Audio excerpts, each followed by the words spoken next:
Hello, everyone, and happy Thursday.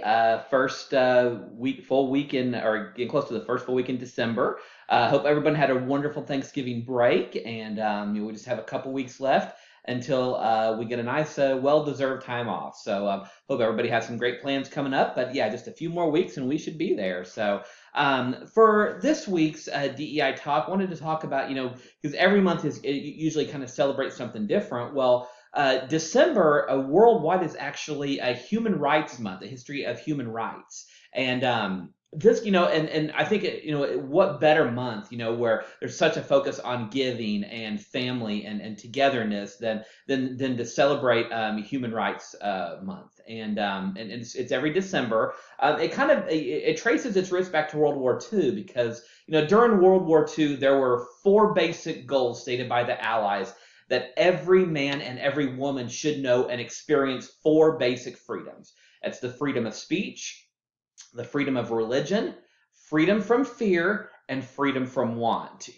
These ideas, were set in place and upheld by the Allies, but as was made clear by the atrocities committed by Hitler and his regime, they were woefully insufficient to guarantee and kind of enforce, the freedoms that they represented. So in December of 1948, the United Nations General Assembly put forth 30 articles that cover everything from rights to education, freedom, health, and more.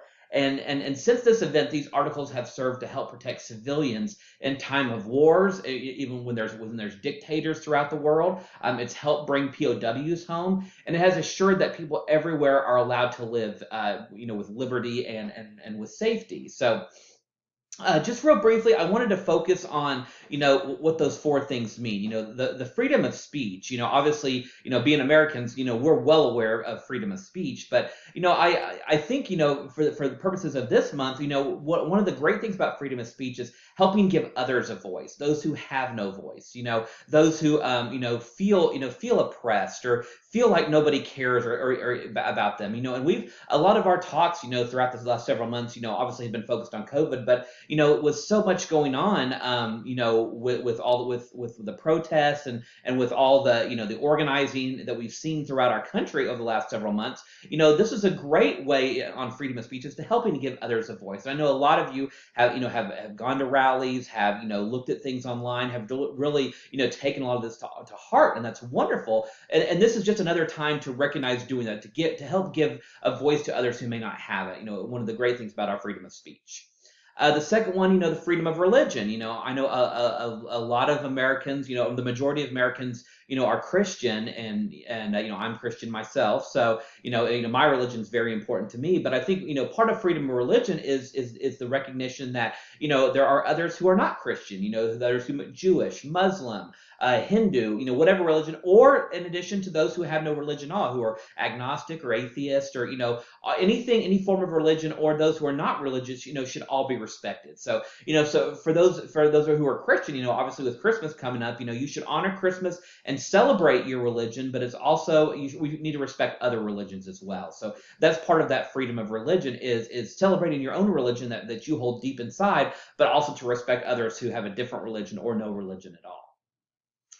Freedom of fear is kind of the third one, and this is a multitude, obviously the idea was created out of the thought that, those who lived in dictatorial regimes and those who had basically no rights at all, were always in fear that, the government or the police could come and do anything to them at any given time, take them to jail just because they didn't, they didn't look a certain way or acted a certain way. So, and obviously over time, especially in our country, we're all still fearful of a lot of different things, but I heard something the other day that I thought was perfect for this, that how you can help the freedom of fear right now is by doing simple things like, wearing masks and trying your best to social distance, because the more we're able to do that and hopefully, we'll get a vaccine, hopefully very soon, that's one way we can help alleviate fear among others is if we're doing our role to stay safe and keep our families safe. So one of the best things we can do from freedom of fear is the things that we're already doing to help fight COVID. So again, I thought that was a really great way, something that we can all do, almost literally every day to try to fight that freedom that the General Assembly hoped we would accomplish. And finally, the freedom from want, and I think this kind of goes without saying, obviously there's still, billions of people in the world who don't have access to, clean water and food and everything, and for the vast majority of us, we're very fortunate that we're able to have the lives that we do. So, the way I like to look at freedom from want is, pick any charity this month. December is a wonderful time to be able to donate to your favorite charity, even if it's $5, but even that $5 can help somebody take away their want, whether that's hunger or shelter or clothing, whatever it is. Donate an unused jacket to Goodwill. Things like that will help others get away from having wants, and helping them to, try to have a great time this time of year. So.